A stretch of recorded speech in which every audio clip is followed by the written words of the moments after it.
Psych 5342 Week 1 lecture video, course preparation, and the first day of class. This lecture is based on McKeechie's Teaching Tips, 14th edition, chapters 1, 2, and 3. Before class begins, one of the main things that we need to do as instructors is to identify the student learning goals or outcomes. Usually these are listed within the curriculum given to you by the college or university. You may find the outcomes and goals perhaps listed within your textbook, but whatever the case may be, as an instructor, it is for you to identify the student learning goals and outcomes as you prepare for your class.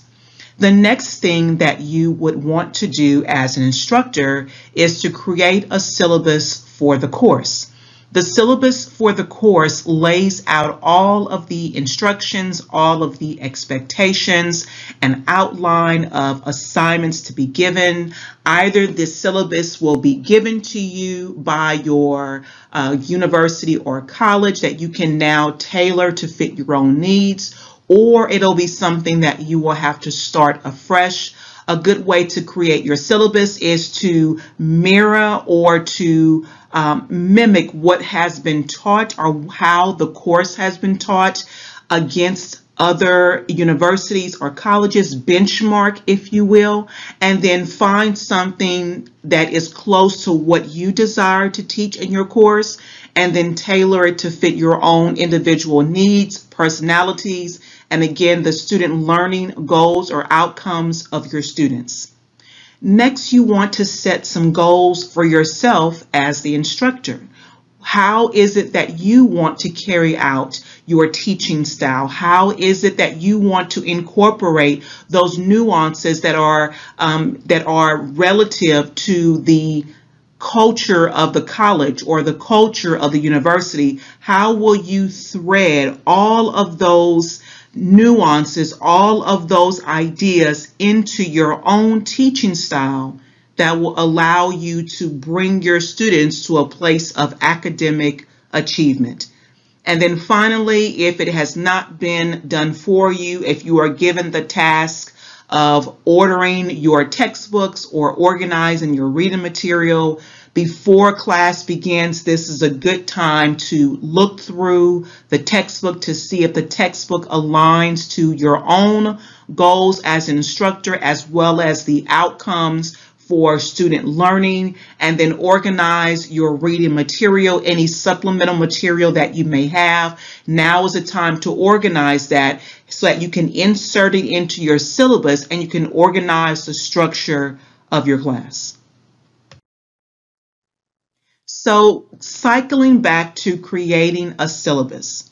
Again, what does the syllabus entail for you as an instructor? These are some key points that we have for you to keep in mind as you are either creating your syllabus from scratch, or if you are finding a syllabus online and modifying it to meet your own needs, or if you have been given a syllabus to use for the course and you are in a position to make some alterations simply so that you may keep these 5 points in mind. And the first point is to keep student time in mind. We want to build success for each student that comes into your classroom. We want to ensure that they have an equal opportunity to be successful. So please keep in mind your student time. Are they working students? Are they students with different responsibilities? Are they traditional students? Are they non-traditional students? How much time will a student take to complete your assignments? Is it too much? Is it too less? This is a time for you to think of what time your students will have to give to your activities and if they'll be able to manage it within the realm of their world to be successful. Think of a syllabus as a contract between yourself and your students. So in that space of time, in that space of your syllabus, give your expectations that are clear and defined, that there is no room for misinterpretation, that it is a time, it is a place where every detail, every expectation has been outlined so that your students know exactly what to expect from you as the instructor and what you expect from them as a student. Readings and assignments for the topic and their due dates. Make sure that you articulate any readings that have to be done for the content that you are delivering to them, and the assignments that match the topic or match the content and their respective due dates. Always give parameters and guidelines that again will help your students become successful, and they will allow students to manage their time wisely to complete all of the tasks that you have given to them. Also in your syllabus, this is a place for you to tell your students how learning will be assessed and how grades will be determined. And so this is done in a variety of ways. Perhaps there will be writing assignments. Perhaps there will be quizzes. Perhaps there will be other activities that are digitally based that will assess what they have learned and how grades will be assigned to that learning and how they'll be determined. This is a place for you to, again, be clearly definite in how their learning will be assessed and how their grades will be determined. And lastly, any special rules you want to emphasize. Do you have a late work policy? Do you have an attendance policy? This is where you want the highlights, again, those student expectations.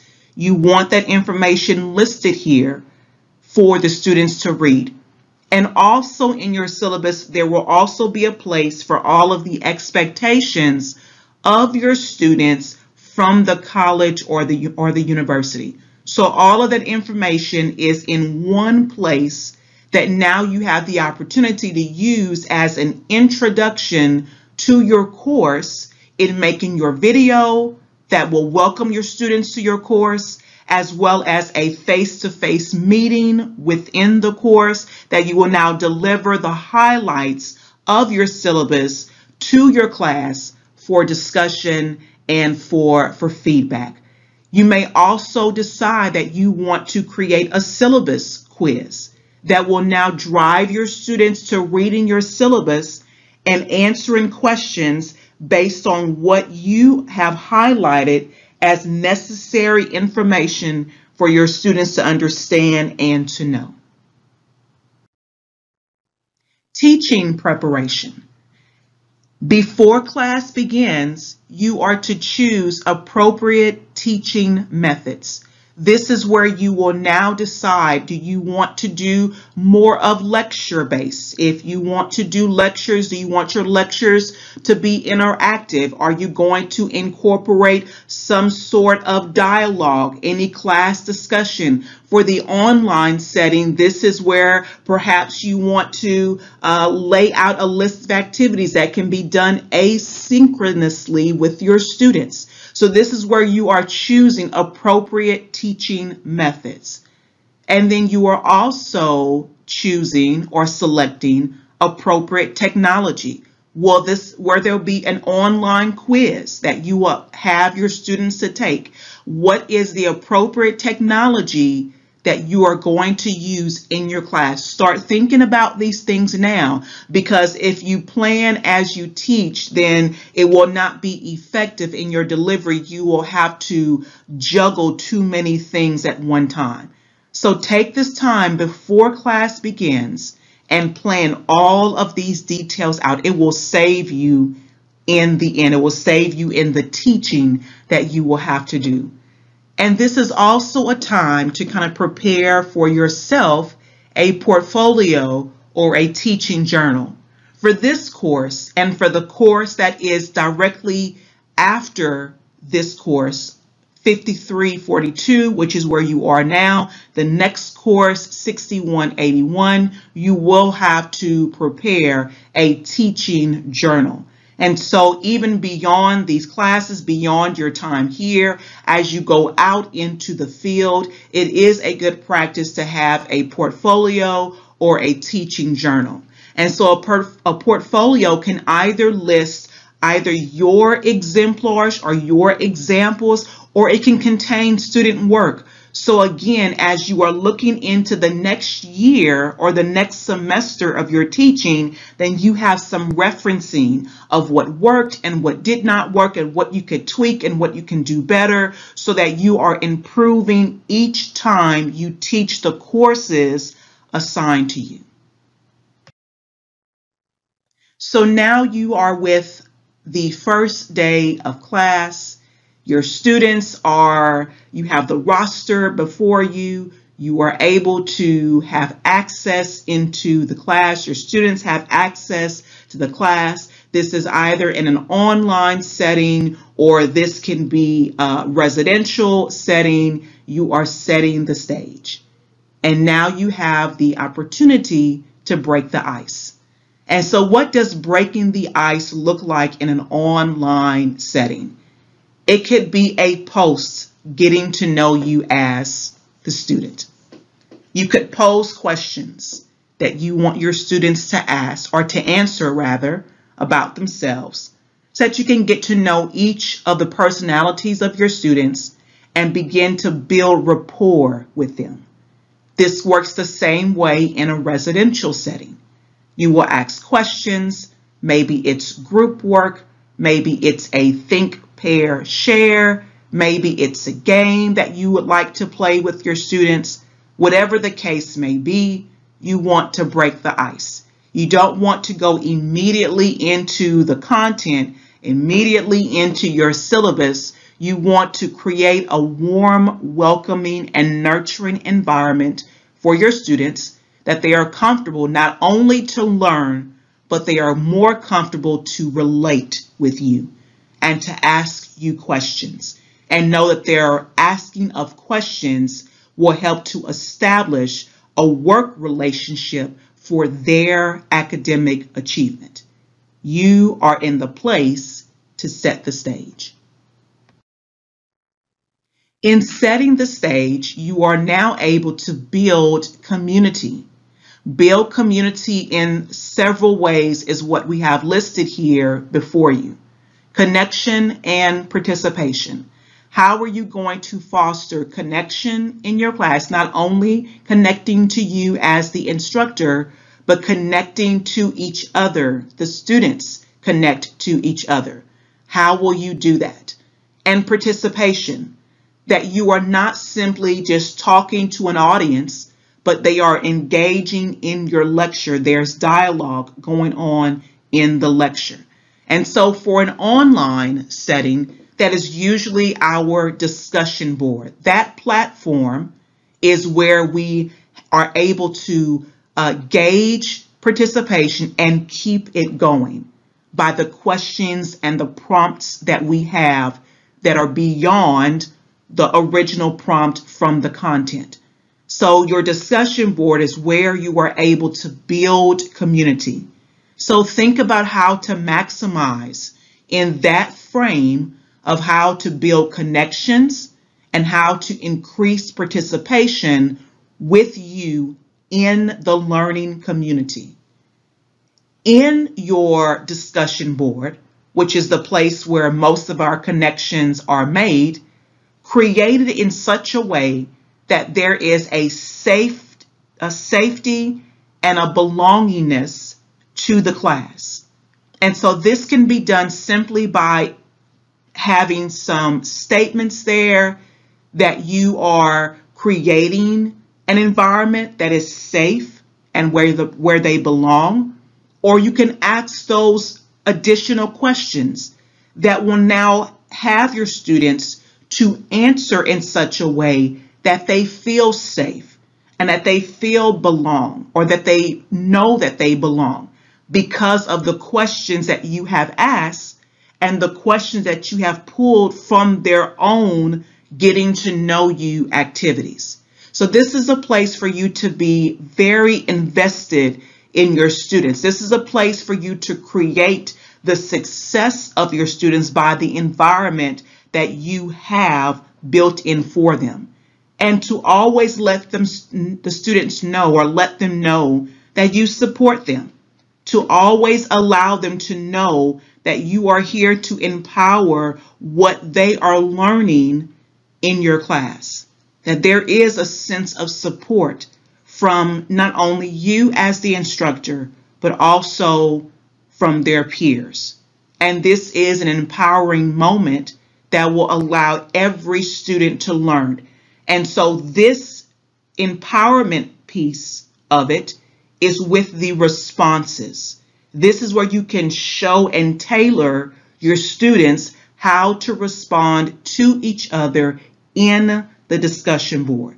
This is why we say that good job and we know that you understood the content is not sufficient, because the discussion board in an online setting is where you build community.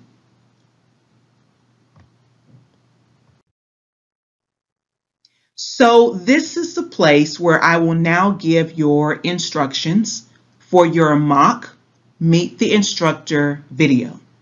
You are to create a video welcoming your students to the course. You are going to include in your video all of the instructions, all of the key points that are listed on Blackboard. Make it inviting. Allow the students to understand a little bit about you. Share your personality. Let your unique characteristics shine through in your video. This is also a place that if you have your own class, or when you have your own class, whether it's an online setting or residential setting, you may decide that you want to create a discussion thread where the students may ask you questions. This is what we call in education reciprocal interviewing.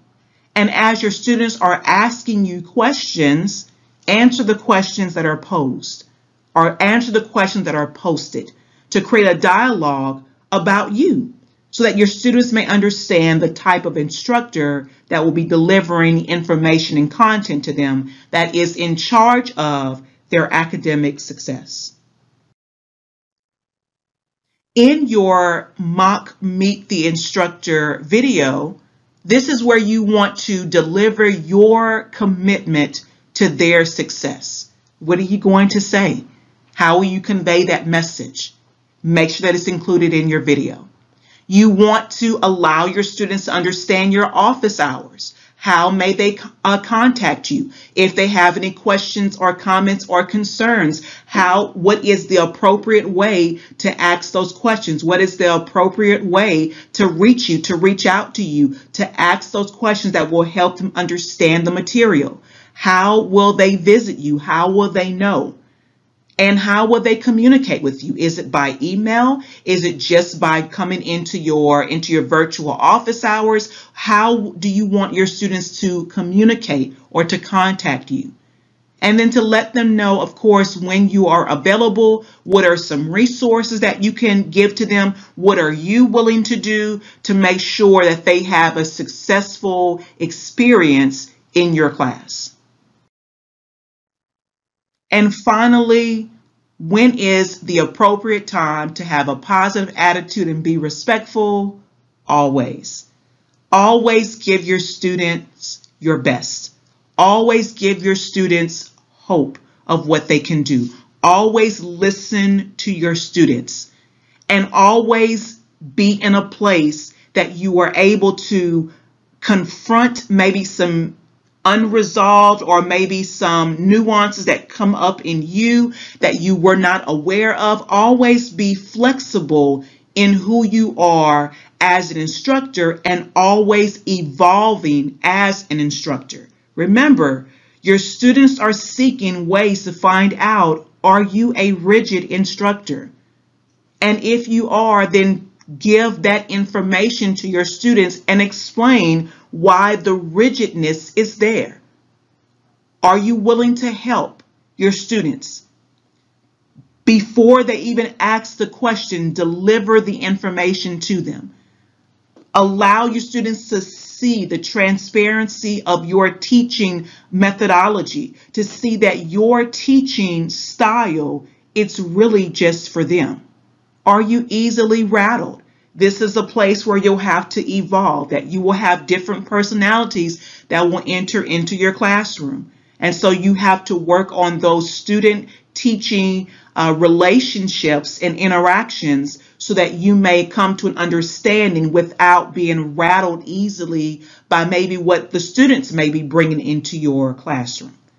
And are you a person as well as a teacher? Have a healthy sense of humor that you display with your students, that you're not just a person to come in and deliver content, but you are a person as well as a teacher. And even use that sense of that I am a person as well as a teacher to even bring in those expectations of why it's not okay to have their electronic devices out in the middle of your instruction. It's okay to say that it hurts your feelings as a teacher that you created these lessons for them and it is disappointing or it is discouraging to see the response to what you have prepared to give them. It's okay to let your students know that you are a person as well as a teacher. And can you handle criticism? Is there something that you could have done better? Did you overlook anything? In all of those instances, invite your students their feedback. Invite their feedback over a lesson. Invite their feedback over an assignment. And if there was anything that they have given to you that is critical to your improvement as an instructor, make the adjustments.